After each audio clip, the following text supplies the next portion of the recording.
আমরা ওক 12 মিলি ইউজ করেছি এবং এইভাবে অ্যাঙ্গুলার গ্রুপ দিয়েছি যাতে দেখতে একটু অ্যাস্থেটিক্যালি একটু ভালো দেখা যায়।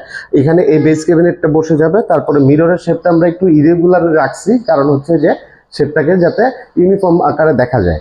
ঠিক আছে, আবার আপনি যদি দেখেন এখানে আমি ওকের যে প্যানেলটা করেছি এটার মধ্যে হচ্ছে যে আমরা 1/2 ইঞ্চি গ্রুপ রেখে এটাকে আমরা লুভার টাইপ একটা ফিল দেওয়ার চিন্তা ভাবনা থেকে আমরা এটা করেছি। আর এই মাঝখানের প্যানেলটাতে একটা এইচপিএল বসবে এবং এখানে আপনার টোটাল হচ্ছে যে T5 লাইট, প্রোফাইল লাইট বসে যাবে এখানে।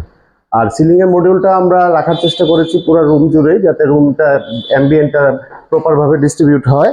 আর এখানে একটা বড় ক্লোজেট থাকবে, এখানে একটা বড় ক্লোজেট থাকবে যেটা হচ্ছে যে আপনার টোটাল এই রুমের পারপাসটা সলভ করবে। এই ছিল আমাদের মাস্টার বেডের টোটাল কাজের ধারা। আর এখানে একটা টিভি ইউনিট হবে, আর টিভি ইউনিটে আমরা ঠিক ওক দিয়ে একটা প্যানেল করছি। ঠিক আছে।